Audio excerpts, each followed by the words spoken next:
I spent about 6 or 7 years, helping doctors and students prepare for their board examinations. And one of the things that I noticed was that while they were really well trained, they come out of school really well trained, but they had no understanding of how to get paid for those services that they were providing. And then, so I started wondering, like, why did this happen? How did this work this way? And so my approach is always that I think it's not, with optometrists, I don't think it's outwardly financial. The reasons that you're coming to some of the conclusions, probably for a lot longer than I have, but is not consciously financial, but I think it's subconsciously financial. They understand, they don't treat a lot of medical conditions because they don't understand the revenue behind it. And they really get the routine exam refraction, sell a widget. Routine exam refraction, sell a widget. And then they do that for so long, most of them when they come out of school, unless they have really good mentors, that when they start deciding, hey, I don't want to practice this way anymore. I want to take care of patients. They can't get out of that routine because they don't know the value of those services. And they don't know how to have a patient back and how to have a conversation about copays and deductibles. And so it just becomes way too complex. And so I think that's my suspicion on the why. Maybe I'm tainting our conversation, but the data that you've got. You're absolutely on target. I think you're on target there. It's interesting because you and I are two different generations of optometry, I believe. You're a young guy. I graduated in 1980 from PCO. And the mentality was we were almost apologetic if we had to bill for something medical or if we had to bring them back or we had to get a copay versus just running them through the widget of the routine refractive exam. And as such, it's been a very difficult transition and not to disparage optometry at all. I think it's a great profession, but it goes from the jewelry store eyeglass days to where we are today, and something never transitioned through to feel like we're a part of that healthcare medical community and patient perception is as big a problem as the doctor's perception of it. And there are very few ODs that I know that are broken through that barrier to have a medically oriented practice where the patients respect that and have an understanding that you're a doctor taking care of their eye problems, whatever it may be, from myopia to vitreoretinal traction, from diabetes or whatever. Yeah, I think, and what's always astounding me what made me reach out to you is your numbers, your analysis, and I want to kind of cover some of that within CMS data. But your analysis was striking to me because I think, golly, I've been doing this specifically, working with practices to try to get them to understand that value, to communicate that value to payers for 5 years, and you know, guys like you and John Rampakis and, you know, all these slew of people behind me have been doing it for so long. And then you look at the data, 2016 data to 2019 data, you're like, hasn't moved much. So talk about the data, talk about kind of your aggregation of that data. And hello and welcome to Chris Will Podcast on Eyecare Media. This is the beginning of our 4th year doing this, 4 years going on. And I had a lot of fun with this conversation with Dr. Edlow. And I think it's a really great one for us to project forward into this new year by thinking about how our profession is going to be needed, really needed in both routine and medical eye care services over the next 10 years and even beyond. So I had a great conversation with Dr. Edlow. I really enjoyed it. Please enjoy our conversation. And as always, be sure to subscribe to the podcast, write a review, share it with your friends, and support those who support us. I want to talk about the MyDay multifocal for a second. It's just coming out, and we had the opportunity to do a preclinical trial with this lens this last summer. And there were a couple things that I thought were really helpful. The first one is that it is different than a lot of the multifocals that we've used before in our practices, where patients, especially early emerging presbyopes, really managed it didn't cause a lot of additional distance blur for them. And the other thing that was really helpful was, because we've never been involved in a clinical trial before, was to understand the sort of questions that we might ask our patients. And we ask our patients a lot of questions about their satisfaction with a contact lens, but what we weren't doing was actually having them score that themselves. So one of the parts of this that was really interesting to me was asking patients on a scale of 1 to 10 how they would score their vision, how they would score their comfort in their current lenses, and then how they would do the same on their new lenses. And it showed me a lot of times where patients would say they were happy, might rate their vision as a 6 or a 7. And then it also reframed their thinking about their current satisfaction in their lenses and allowed me to open up the door to offering other solutions. So if you haven't tried something like that in your clinical practice, I would encourage you to. And I would also encourage you to try the MyDay multifocal for your patients.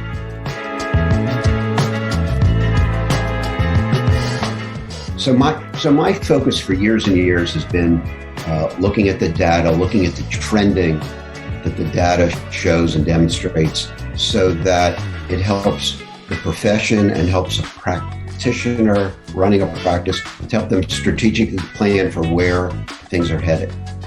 And I've been doing this for years, and for 15 plus years, I was chair of the AOA's Information and Data Committee. We did all the state of the profession reports. It got in the way of my day job, so I stopped doing that. But I'm now actually clinically retired, devoting more time just because I'm a numbers geek and I like looking at this stuff. So I track the data, and I try to capture as much data as possible. And probably the most valuable on services provided that I can find in the public domain is when CMS releases its Medicare utilization and payment data each year. So I use that as a proxy to show how involved optometry is in the aggregate with respect to medical eye care. Now, there are a lot of fallacies, and you can punch a lot of holes in the numbers, but it's the best that's out there. The Medicare utilization and payment data is Medicare fee-for-service. So it does not look at the Medicare Advantage programs, which now makes up 34% of all Medicare patients. So there's a large component there. And it looks at just the 65 and older elderly population for the most part, and does not look at the commercial population. So over the years, I've taken the Medicare fee-for-service data. I apply a correction factor for the Medicare Advantage programs, and I apply another correction factor for the commercial population. And just depending on whether it's glaucoma or cataract or diabetes, that correction factor is typically approximately 20% of, if 100 Medicare cataracts are performed, 20 commercial cataracts are performed. And I put all that data together, and I take a snapshot of a given year, and then I apply to that census data so that we can project out for the future. So I can look at my current numbers are looking at 2020 to 2030 to give us a sense, where are we this decade and where are we going 10 years out? In addition to that, so that's the demand side. That's the utilization side of services and the demand for eye care projected out based on census data. And so I want to pause there. Hold on, because I know where you're going with this, but I want to pause there and say, okay, so when you analyze that data for Medicare, for optometrists specifically, tell me about how you're knowing whether or not you're classifying this as medical eye care, like a truly medical eye care service, versus somebody that is just billing something occasionally to Medicare. Great question. So we could have a philosophical debate on this probably for a couple of weeks, but here's what I do, just trying to cut through it all and make it simple. And I readily agree that there are a lot of arguments that can be made to look at it differently. But the way I view this is the way Medicare is, you need a medical diagnosis to bill Medicare. So typically a 70-year-old patient comes into an optometrist's office, regardless of what the setting is. I don't care about that. And 70-year-old patient, and I've yet to meet, as a practitioner for 40 years, I've yet to meet a 65 or older patient that doesn't have a medical diagnosis. I've been, so yes. It's crazy. It's crazy that this idea that we're going to need to have Medicare cover eye exams it's or that we're going to sell them some sort of supplement to cover their vision. It's a nightmare in practice, and you probably know that from your days when patients come in and they've never had, managed vision care, and they've always been a medical patient, and now all of a sudden they've got this VSP plan or iMed plan or whatever that they think they need to use, and it's like you're not routine. You don't have those. You don't even need that. So first of all, let me back up for 1 second. In a lot of the data that I report on in the optometric literature, I look at routine exams and medical exams. And my differentiation is a routine exam is that the diagnosis code is a refractive code. It's myopia, presbyopia, astigmatism, hyperopia. That is the routine refractive. And anything that has a medical ICD-10 code to it is a medical visit. And so the 70-year-old comes in, and guaranteed the 70-year-old has one of, and probably multiple, keratitis sicca, nuclear sclerosis, some kind of keratoconjunctivitis, has something that's medical, even though they came in because I'm having trouble, I can't see so well with my glasses, things are a little blurry, driving at night's a little tougher, whatever it may be. The optometrist is one of two philosophies there. So one is the OD who has been seeing this patient for decades, giving him new glasses or contacts every year, sees a patient, they have a little nuclear sclerosis, a little myopic shift. They give them a new prescription.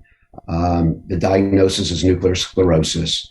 The medical component, a 92014 is billed for the medical exam, a 92015 patient responsible refraction.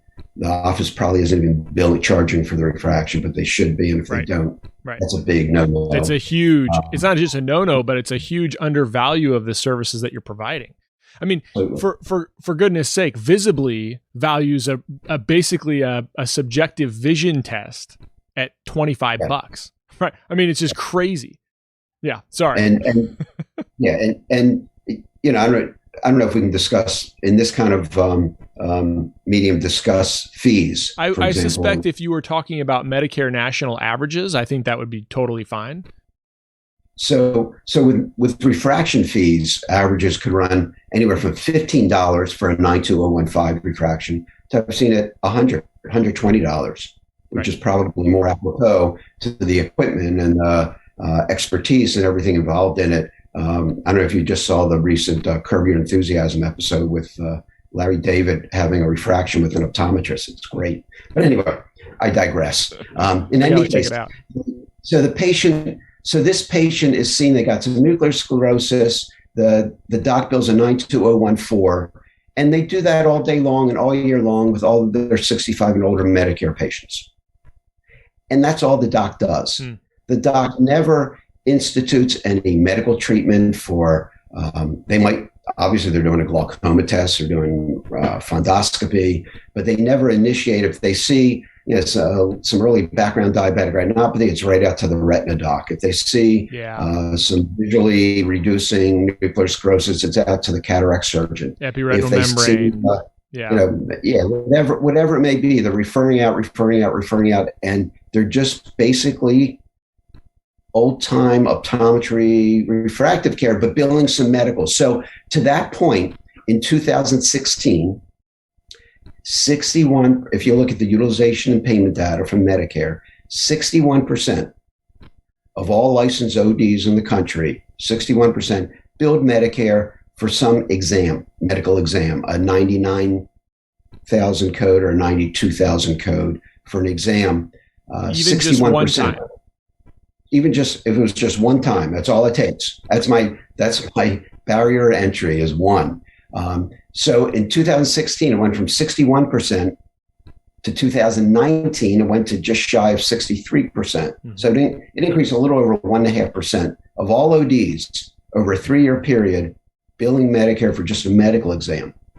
So one could argue, okay, well, that's optometry's involvement in providing medical eye care in the country, as a short example of how to grasp it. But what I say is that for me, the proxy of actually providing medical eye care is you got to go beyond just doing that exam. you need to do some diagnostic testing, some interpretation and reporting, and maybe institute some treatment for something. And so the minimum that I look at is the doc is either performing a visual field or an OCT, interpreting it, reporting it, and billing it. And if I look at that as as a proxy for how engaged optometry as a whole is in providing medical eye care, the numbers drop precipitously. So in 2016, 27.2% of ODs billed one or more visual fields. All it takes is build one visual field that year, interpret it, bill it, and I say, you've done medical eye care. What percentage of ODs do you think have a visual field machine in their practice? It's got to be higher than that. Yeah, it's got to be higher than that. And it's interesting. There was just some ODs on Facebook, Alan Glazer's site. He was just asking yesterday, how many of you have an OCT in your practice or plan on buying one? And there's some data back when I was doing the AOA surveys. I don't have it in front of me and I don't remember the actual numbers, but my guess is it's got to be 60% or more have a visual field. Yeah, have a visual field. Even if it's like an FDT kind of screening field machine, they've got something, but they're not billing it. They're not doing it. They're not billing it. So it went from 27.2% in 2016 to Medicare's latest data, which is sadly 2019. It's as close as it gets. Went from 27.2 to 29.5%. So a slight increase. In OCTs, optic nerves of the OCT went from 24 to 27%. So to me, about 25 to 30% on average, optometrists are really actively engaged in providing what we would consider medical eye care to the population. They're examining patients, they have medical diagnoses, they're doing diagnostic testing and probably instituting some treatment or at least a follow-up regimen. And then you would even kind of parse that further because you could look at prescription data, prescriptions written to see how many are actively treating. Because you could make the argument even once you have that 27% and assuming that it was not just one, there's a big proportion of that that's not just one field, but it's likely to assume that if somebody's comfortable enough running one field and billing it and interpreting it and ordering it, then probably they're doing a fair number, at least a few of them. But then you think, okay, well, what about prescription data? I've looked at these numbers. Have you looked at these numbers for like glaucoma prescriptions or yes? The pharma, I haven't looked at them in years, but I know that's probably one of the more accurate. Yeah, I think that's, so I think my point is that, we can talk about those numbers, but I think what's interesting is that now there's probably people that are maybe taking care of glaucoma. So they might be writing glaucoma prescriptions. Chances are they're probably also paying attention to dry eye, but maybe not. But even then, there's components of people that are maybe running fields, running OCTs, and then they're just, I don't know, I'm not sure if I need to start this patient on treatment. It doesn't look exactly right. I know I have the wherewithal to bill it, but I need somebody else to take a look at this and bless it. And then they're not writing the prescription. Yeah. So it's the numbers are less than we're led to believe. Let's put it that way. Than we're led to believe by, let's say, the AOA or state association or what we read in the literature. And there are a variety of reasons for that. One is it's the setting and the equipment and the staffing that you have. And, you can only do what you can do. The old saying, if all you have is a hammer, everything looks like a nail. You're doing fractions all day. But my messaging from all of this is that there's this tsunami of medical eye care coming that ophthalmology is not going to be able to deliver. And that's the part two of the big thing that you're looking at. And so who are you going to call? Right. I just saw with my grandchildren Ghostbusters 2. So who are you going to call? You're going to call the optometrist.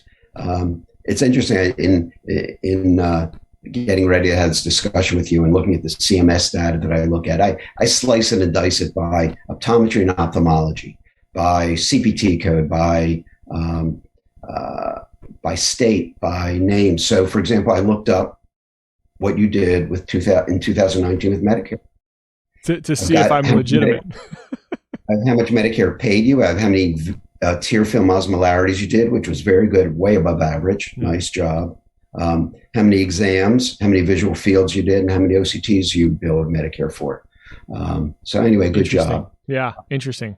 So, but you know why? You know why mainly?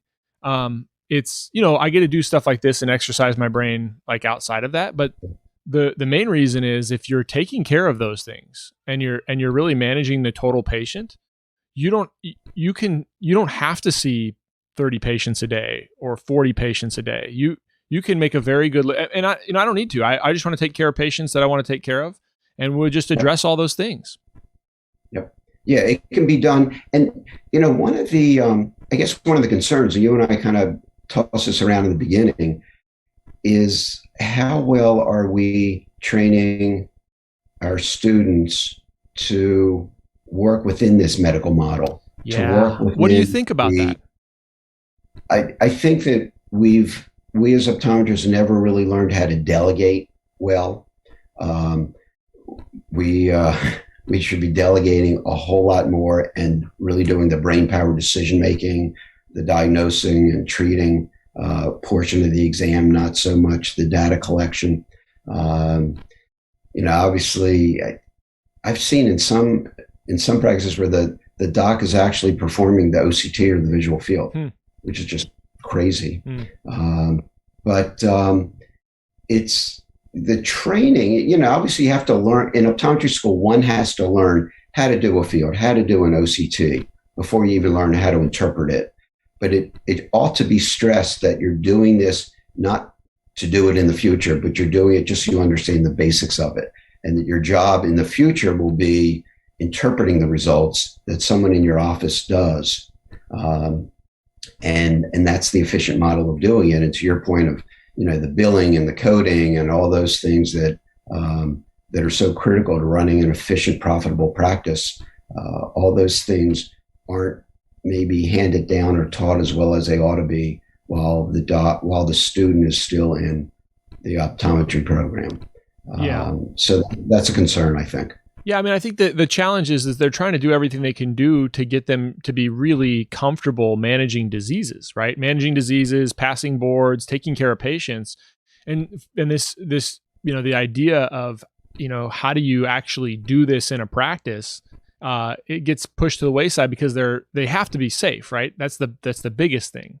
And I actually think, you know, I certainly could come off as being haughty in this, and I don't mean to, because I think the reality is I think there's room for docs to practice the way they want to practice, and I don't think that means that it's bad care, and I don't think that it means that it's you know, that we shouldn't be expanding our scope of practice, because I think there's a lot of people that would listen to our discussion right now, probably on some of the social media sites that you referenced, that would say, well, this is an exact reason why we shouldn't be doing X, Y, and Z. Because we're not even using it all at first. But then, you know, you could say that about, you know, ophthalmology, right? There's a very small percentage of ophthalmologists that are doing probably the majority of the cataract surgeries in the country. And, you know, the rest of them are doing what I do all day long. And I would say not as well as I do. And not because I'm Chris Wolf, but because I'm an optometrist.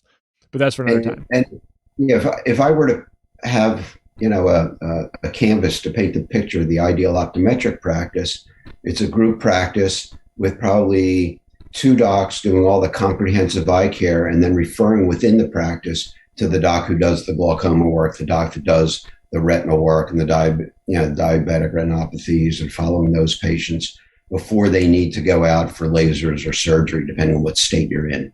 But really, and that's another issue of the historical concept that optometry never really referred to optometry much.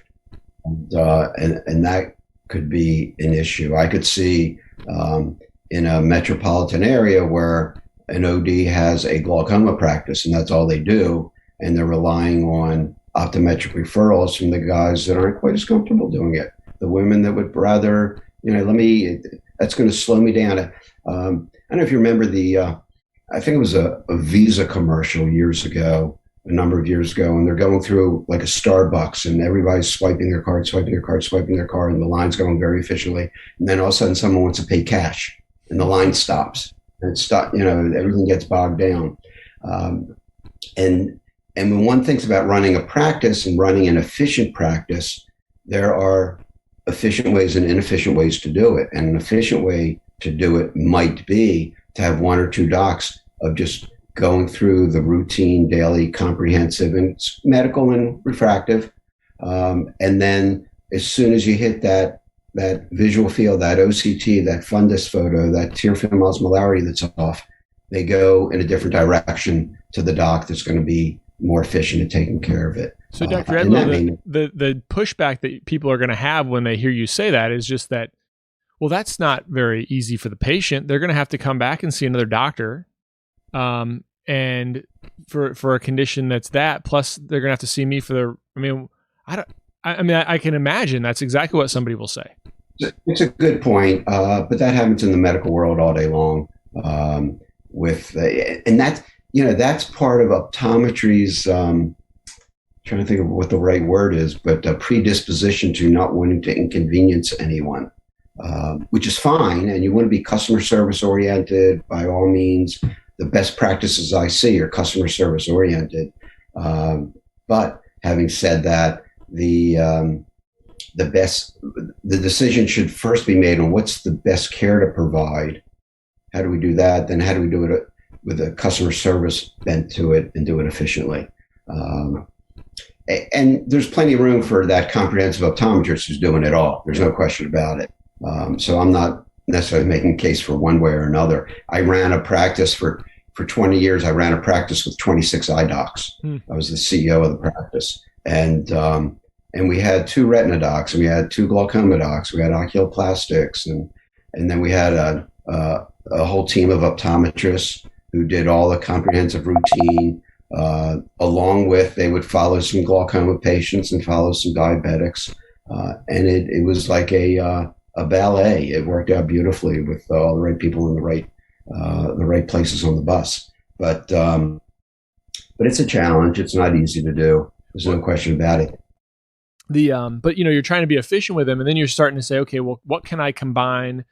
What can I address? And then pretty soon you get to the point, it's like, we have to address, there's so much complexity to each disease state. We might have to see you back, multiple times per year per disease state, because it gets so complex. And I think if you haven't thought through that well, on the front end, it's just a recipe for disaster in a primary care practice. I think it can be done. I believe we're doing it really well in our practice, but I know that if you haven't thought through it, like you're talking about, where you mold that dance, then people are just going to give up because they're going to hit roadblocks that are uncomfortable, and they haven't thought through, they haven't pre-mortem the thing to know what roadblocks are going to happen, and then they fall apart. And so that actually leads me to this other point that you that you talk about is this idea that we have this impending wave of new care that's going to have to take place over the next 10 years. So, what does that look like from a routine standpoint? And what does that look like from a medical standpoint? And the supply, or the supply of providers that we'll have available to us. Yeah, so to me, the two biggest disruptors in our eye care industry over the next 10 to 20 years are, one, the increasing demand for age-related eye care, and number 2, the limited supply of eye doctors, especially in ophthalmology.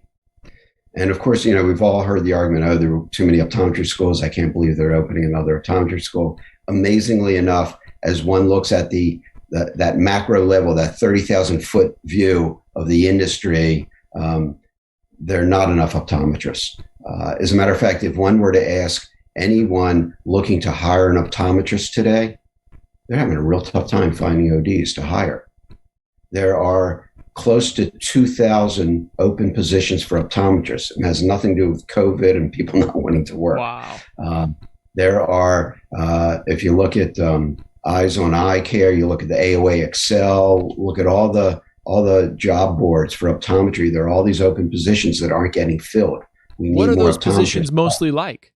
Like, what types of positions are they? They're corporate. They're the ones I mostly see are more in a kind of corporate setting, I believe. But I'm not sure. I don't look at that specifically. I just look more at the aggregate. That's number.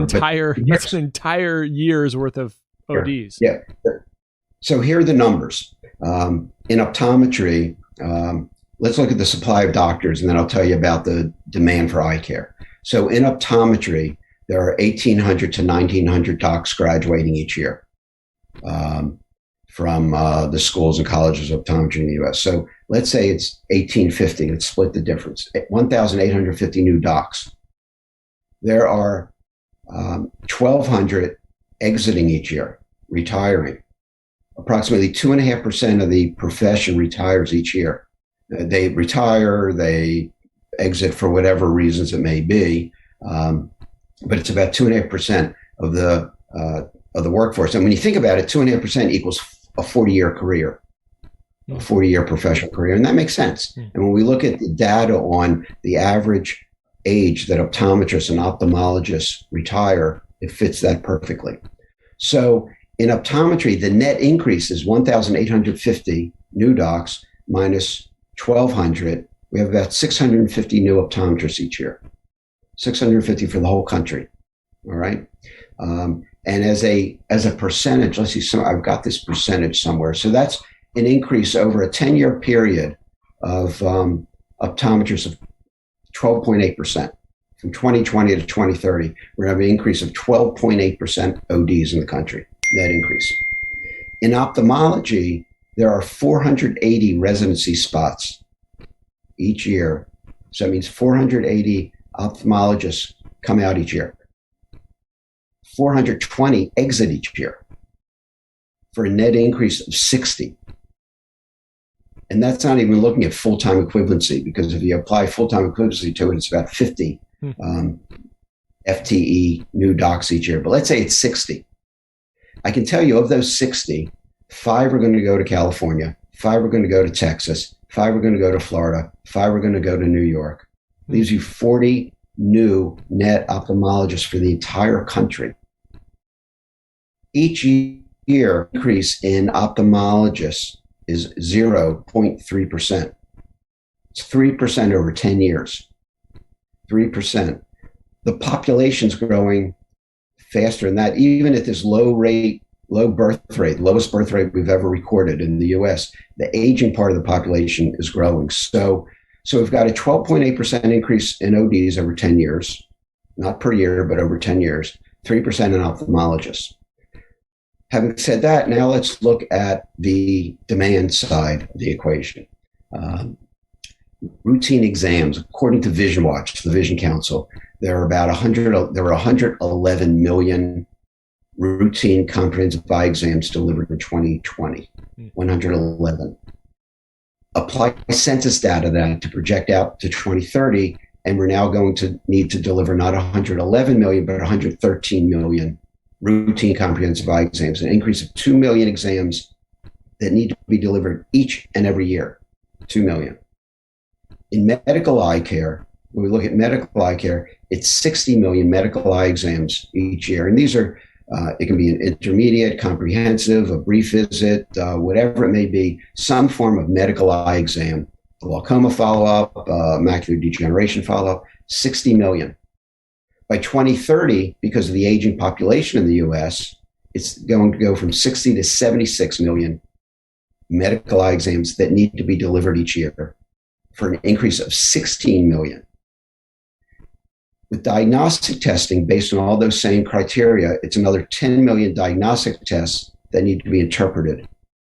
So in 2030, and getting close to in the next 5, 6, 7 years, as an industry, optometry and ophthalmology collectively, mutually, need to deliver 2 million routine exams, 16 million medical office-based exams, and 10 million diagnostic tests and interpretations each and every year. In addition to what we're doing right now. Correct. Above what we're doing today. And that doesn't include cataract surgery, laser surgery, intravitreal injections, or anything of that sort. So, and one of the other numbers that just blows me away is the following number. You mentioned earlier about, we know there are cataract surgeons that do the bulk of the cataract surgery out there, and there are. But if we look at the number of cataract procedures that are performed each year In 2020, COVID may have put a little dent in this, but the number is 4.2 million procedures in 2020, 4.2 million cataract surgeries. The average ophthalmologist does 400 a year. Now, of course, some do 4,000, right, and some guys do 50. But the average is 400 cataract procedures a year and performed 4.2 million in 2020. Based on prevalence of cataract, National Eye Institute numbers, based on census data of aging population, in 2030, as an industry, we need to deliver 5.6 million cataract procedures. That's an increase of 1.4 million cataract procedures per year. 1.4 million per year, yep, divided by 400 on average means we need another 3,500 ophthalmologists just for cataract surgery in 10 years, 3,500, and we're going to have a total of 650 for everything. Wow. Yeah. So ophthalmologists are going to be spending more and more time in the surgical facility, doing more and more surgery. Not doing minor procedures, by the way. They're going to have to do office, full on, mechanistic surgery. Yes. Yeah. So that's just cataracts. That doesn't count intravitreal injections or whatever the latest technology is for treating any kind of retinal issue. That does not include lasers. And, there are a number of states now where ODs, rightfully so, are doing YAG lasers for posterior capsulotomies or peripheral iridotomy. But the demand for surgery and medical eye care is growing exponentially faster than the supply of ophthalmologists. To my point, who are you going to call? Who are you going to be next? And so it's got to be, it should be optometry. Now, we've all seen a lot of practices, a lot of really good ophthalmology practices that have certified ophthalmic techs who are really good at doing what they're doing. Yeah. And they're doing it on the auspices of the ophthalmologist, and that's cool. They're physician's assistants in ophthalmology practices. I know physician assistants in New Mexico doing intravitreal injections. Yeah. So someone's got to provide all this care. Who's going to do it? Who's best trained to do it? And strategically, so my messaging is strategically, if we look at all this data, if we see this increasing demand, this flat labor supply or decreasing labor supply, depending on how you look at it, who's going to provide all that office-based medical eye care? And how do we prepare to deliver it? Yeah.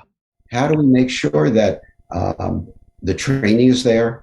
As you're helping students for boards, do they have that wherewithal and that background to be able to deliver that kind of care? Is the infrastructure in place? Is the diagnostic testing there? Is the staffing there? So there are a lot of issues that need to be managed. And my concern is that we may be managing it later than we knew. Here's the wake-up call. Let's get ready for this. Yeah. Yeah, I mean, so I think, my biggest thing is, I guess the last question I'll sort of pose to you would be, so how do we get that number from 29% to 50%? I mean, what is it going to take?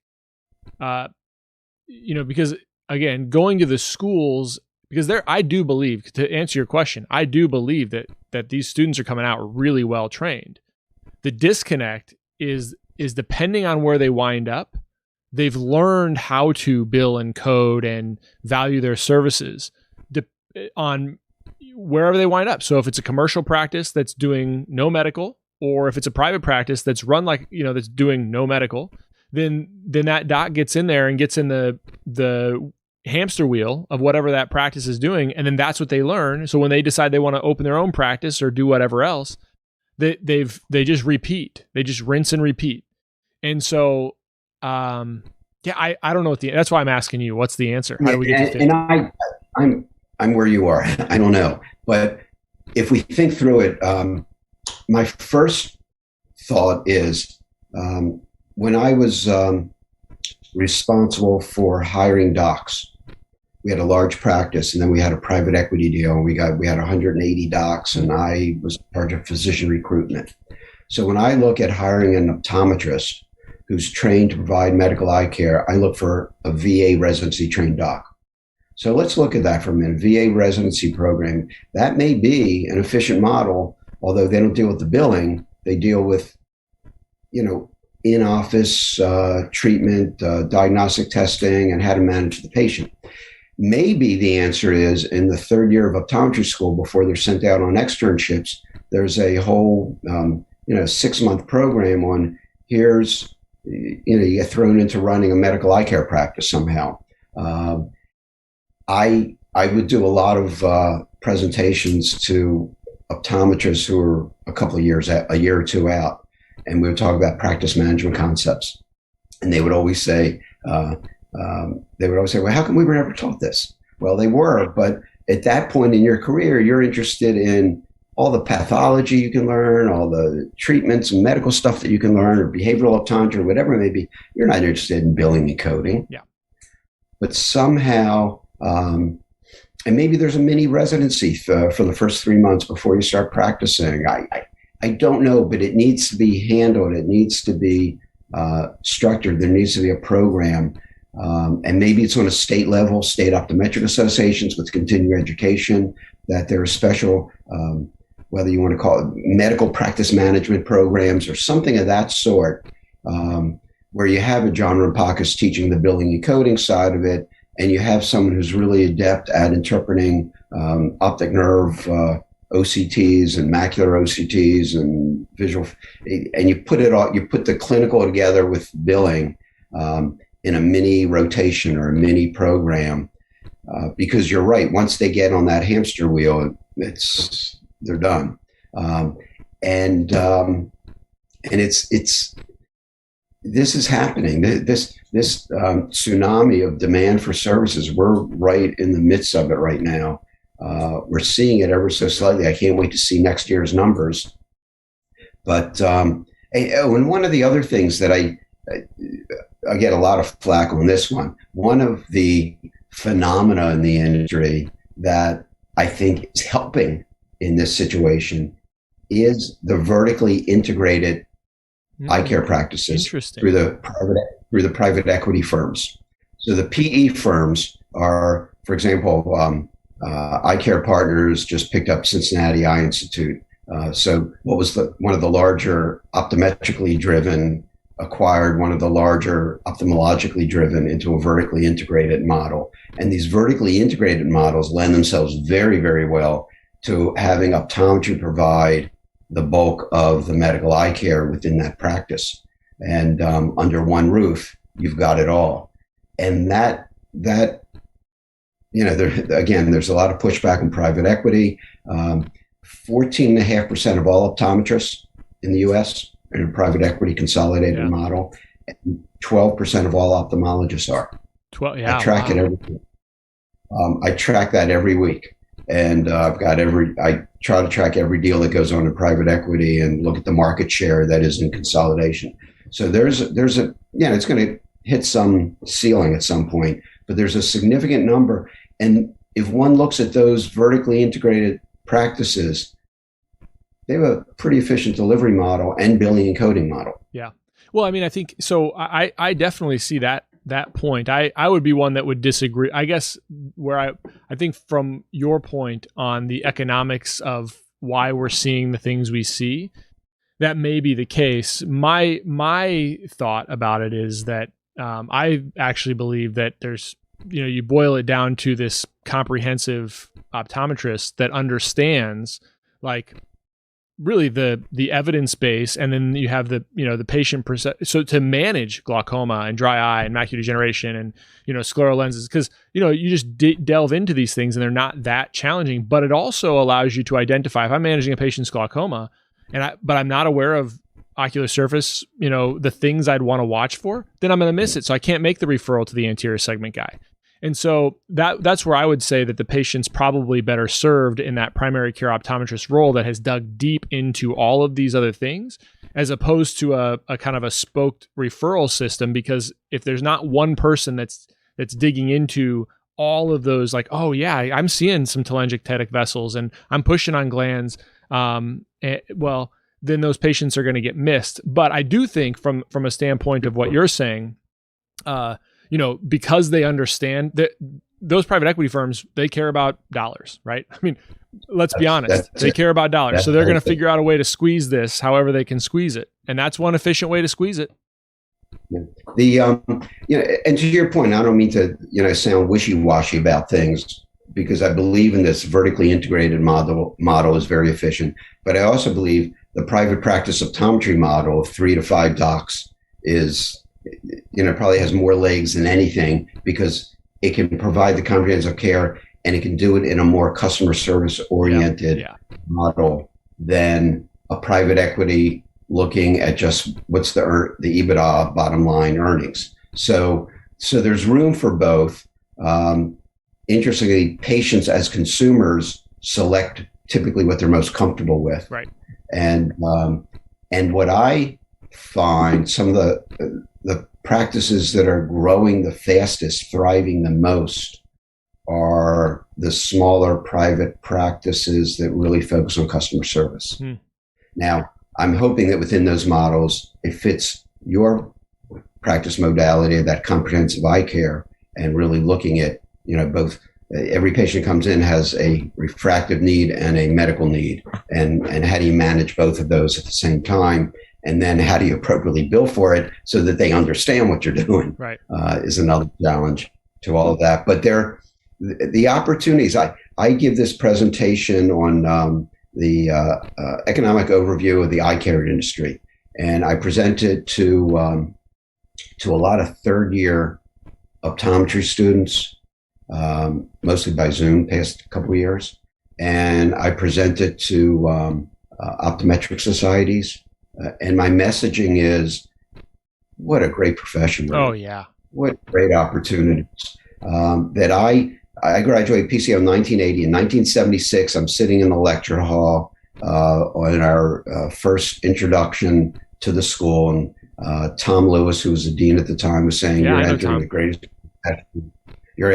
greatest profession ever. And I'm sitting there in the back row close to the door so I can exit quickly. And I'm thinking to myself, give me a break. Come on now. And I think back, that was 45 years ago, and no truer words were ever spoken. It's a great profession. It lends itself just phenomenally to taking care of people, meeting people all day, having great work-life balance.